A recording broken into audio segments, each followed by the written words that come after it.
Okay, hi everyone. My name is SmartAlec24. I recently posted an example run of the Nightshade goal for Big 20 number 21, but I wanted to do a video that explains things more in depth. So I have a run currently the fastest time on the tracker. I've got this right here, and then I also have Fee Koon's world record. I might refer to her run to explain a few things that I maybe didn't do correctly. Plus the example run that I do, there's a couple things I got wrong, so I just want to kind of clear the air here. So I'm just going to jump right into it. I'm not going to talk for too long. So you're going to start the timer as soon as you see this text, or like once you skip this text. So just press start and it starts right there. So you'll bypass this text by pressing A, and what you can do is with the D-pad you can move behind the wall to not take damage from this bomb. But if you want to play dangerously, you can go ahead and just go straight to the candle and burn through the rope. I don't advise that for the marathon, but you do what you like. So you're just moving with the D-pad behind this wall at first, and you're going to wait for the bomb to go off. Once it's off, you can move back, and you're putting the back of your chair to this candle. And then you'll head to the right. So the way the menuing works is, if you press A, that automatically goes to examine. If you press B, it goes to operate. And if you want to do a more specific action, which you're going to have to do at a few points, you're going to press select. But here you just need to press B, or you can press select and then go to operate, but that's slower. So you go to operate, and you're going to operate this lever over here. And then you're going to head through this door, and you're going to operate that picture. And then what you're going to do is you're going to walk to the top of this floor, because if you just go straight to the right, you're going to fall down, but we need to get this lever over here. So you're going to go to the top, move up, and then you'll operate this lever. And then you can move down a bit and head to the left, and you'll fall down. And then right here, you're going to press select. I will go back a bit so I can show off all the options. Okay, so we have examine, pick up, operate, use, I don't remember, jump, fight, talk, and cancel. Some of these you're not going to use. And then a couple of these you're only going to use once. So you're going to pick up the crowbar, and then you're going to head left. You'll then operate the armor to get a key. And then you could walk in front of this, but it's just easier to stand behind the desk, because when you press B to operate, the cursor's automatically going to be on the drawer. So you're going to press B to operate the drawer. You will get a flashlight. Do the same thing over here. You'll get a coin. Or I'm sorry, the screwdriver. Sorry, I misspoke. So now you're going to press select over here, and you're going to use your key on this statue. And then you'll get the coin. There we go. So then you'll head left and back up, and head left again to where you started the game. And you're going to use the crowbar on the grate. So you'll press select, use crowbar on the grate. So because the water is lowered, you can walk down, and then you'll have to walk up. And there's a brick here that has an X on it. Normally, you would save this in the full speed run. You would save it for last. But for the Big 20, you're going to do it first. So you're going to go up to the brick, press operate, and then once you see him crawling through, let go of up, because for some reason he might get back out if you're holding up. Operate these two candles once you're in here. Operate the candles, and then go to your menu, and you're going to jump over. And then you're going to use your coin on the statue. And then walk back over to the left and jump. Sometimes if you click jump, he won't jump over. If that happens, just move. I think you should move down and try again, and he might jump that time. Just keep moving up or down and use jump, and it'll work. And make sure you're facing left. I think that's part of it. Maybe you can do it without facing left. I don't know. But yeah. All right, so once you're out here, you're going to go to the right, and you're going to use money on the cook 3 times. Because they won't let you go into the Pyramid Club yet. Unless you do this. And inadvertently, using the money on the cook 3 times will give you 3 food items. And that can be a safety net later. So once he says... Sorry, I'll go back. Once he says, why don't you talk to my brother? At that point, you're good to go. So you're going to go up. And then Fee pointed this out. If you examine this brick back here, that's a first aid kit. That will fully restore your health. I would get it. It doesn't take that long to get. I would go ahead and get it. The music's pretty good in this game. All right. So just bypass that dialogue, and then you're just going to walk to the right. And then once you're in this room, go to the second guard and just get in his way, and he'll start to fight you. Okay, this is where this game starts to get kind of insane. So fighting in this game is really jank. So this first fight, you have to fight 2 guys at once. What I would advise you do, A is to jump, and you want to hold A to do a high jump, and then B is to attack. So this fight, I like to get all the way over here. And then as you can see there, I know this is going quick, but the best combo you can do, there's a 4-hit combo where if you hold down, he kind of ducks down and does this. You'll do 2 attacks while crouched, and then you're going to hold up and do another attack to do a kick, and then you're going to go back to crouching, and on that 4th hit as he's crouching, he'll do an uppercut.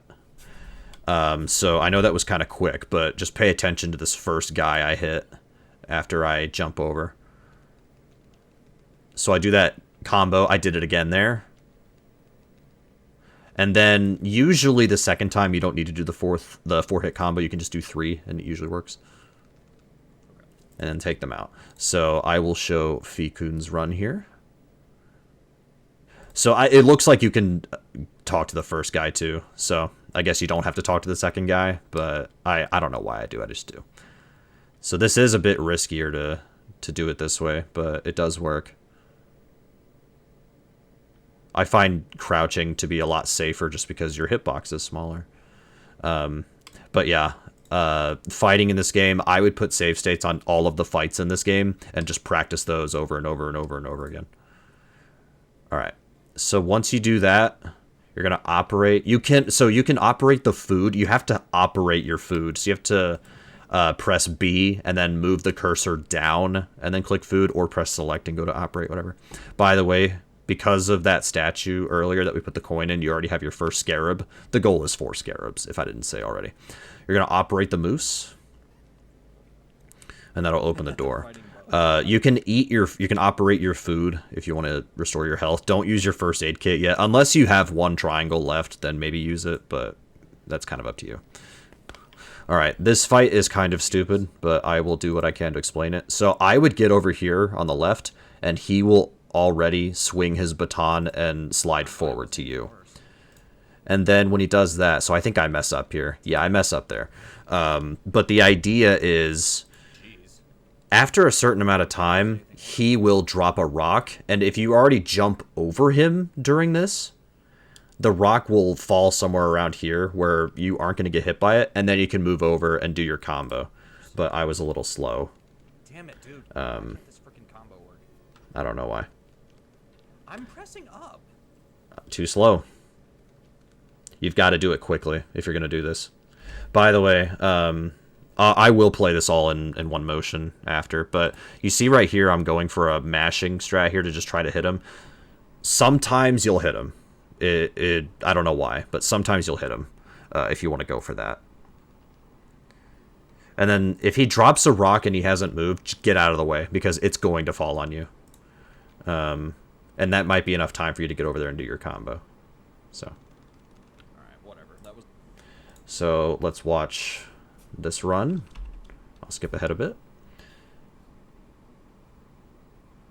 So yeah, there's the 4-hit combo. And then that's a little risky if you want to go for that. But yeah, that's essentially how you do that fight. It was a slow fight, but it's okay. We survived. So you'll walk over. You have to pick up your scarab, and you have to be close to it. You can't pick it up from over here. You have to walk over and pick it up. What? you can get stuck on that table. Just be careful. So walk out and head left. You'll head to the right here.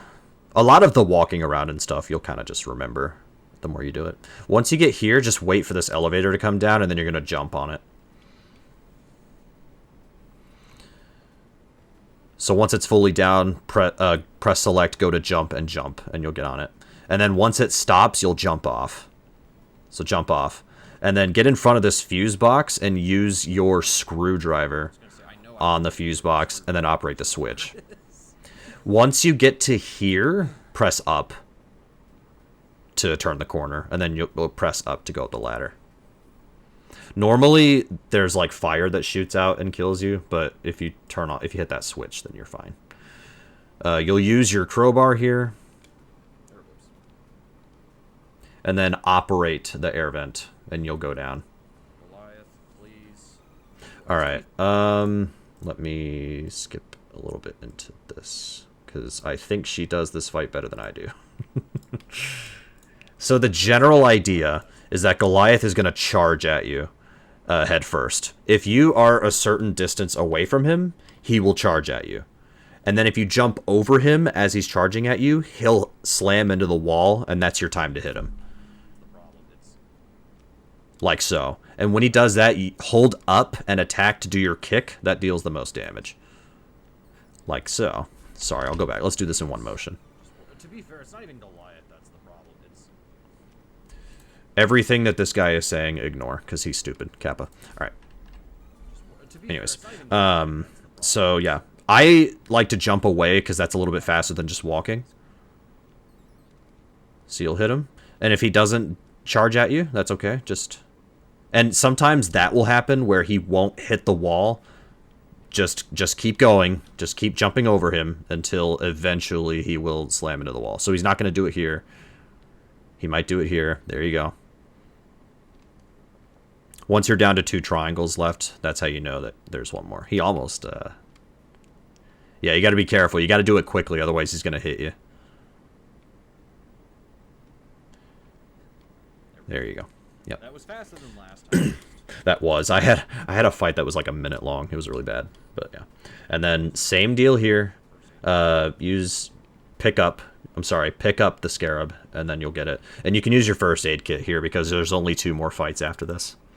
Let's see. She probably does this fight better than me. It's the same concept. And yeah, this game is jank, so if this takes you a while to get the hang of, that's just the nature of Nightshade. Oh, interesting strategy there. Hey, that's a strategy you can borrow. If you want to hang out on one side and let him do that, that's a good idea. I might steal that. We'll see. All right. Anyways, head to the left, and you'll go to your last area for the last scarab on the route. The scarab that you're skipping is in the sewers with a bunch of rats. It takes too long to get it. There's too many fights down there. Not going to worry about it. Not wrong about that. So then go down here in front of Al's Grocery and just go left. And then skip that dialogue box and then just run, because we don't care about any of that. The record run ignores that whole building there. None of that's necessary. So what you're going to do is once you're in this building, you're going to choose fight, and you're going to fight this waitress. And I still have my food in case. So the ninjas in this area are terrible. Or they can be. They can be. So I kind of got lucky here. Basically, when they stand up, that's your cue to just start mashing to try to get a 3-hit combo. And the way that they spawn, I'm going to go back. And I still have my food in case. And yeah, if you still have food, you can definitely use it after this fight. So when they teleport, they are going to teleport behind you. So if I'm looking this way and they teleport, they're going to teleport behind me. Or vice versa. So what you can do is, if you trap the ninja on the side right here and they teleport, turn around and look left, because then they'll teleport right here. They're never going to teleport in front of you. I've never seen that. If they do, then I don't know what to say. So yeah, I was trying to mash there and it didn't work. So I made a mistake there. I should have stayed still, hoped that she teleported, and if I kept looking left, she would have been behind me. Okay, I'm gonna have to use the food. Fikun probably does it better. I think my PB for full game does it better. But yeah. And you can mash in between. You don't have to wait for her to get up. You can mash the whole time. I don't know why I wait. I just do it. So, heal up if you want to. I chose to heal up. That's fine. And then... Alright. So, technically, this is the final boss of the goal. And what I would do... As you see, I jumped over to the left. She teleported. And as she was teleporting, I was looking to the right. Because she spawned over here. And as soon as she spawns over here, I'm ducking, I'm turning left, and I'm just mashing B to attack. So let's go back.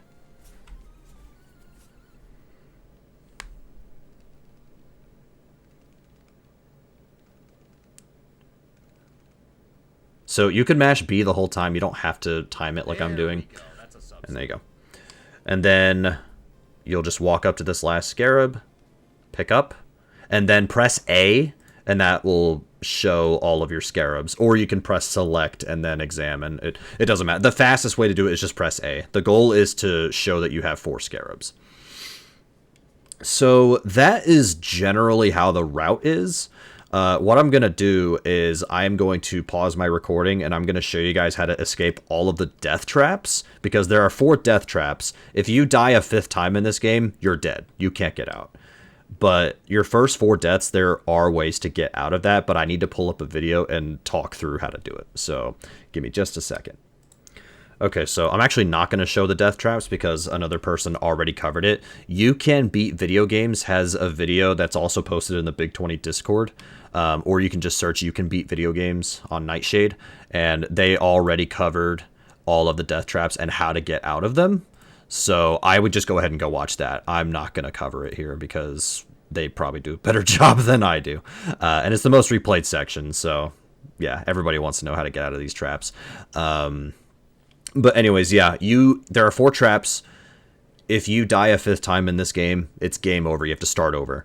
I would absolutely... I mean, I would learn each of these traps. However, trap 1, you're probably going to need to know how to get out of. And I would say trap 2, you probably might want to learn how to get out of as well. But yeah, the first one's the easiest to get out of. This one's pretty simple to get out of if you know how to do it. This one's also fairly easy to get out of. You just have to watch for this dog. The 4th one I've personally never had to deal with, but I'm going to learn it alongside all of you. Okay, I think I've covered everything that y'all need to know on this one. But feel free to ask questions on this video and or in the Discord. And I will link an example run in the description of a run that I got 8.5 minutes, and it has a death. So, and I do talk through it as I do the run in case that helps any of you. So, all right, I'm going to cut it here. So thanks for watching. Good luck on your practice.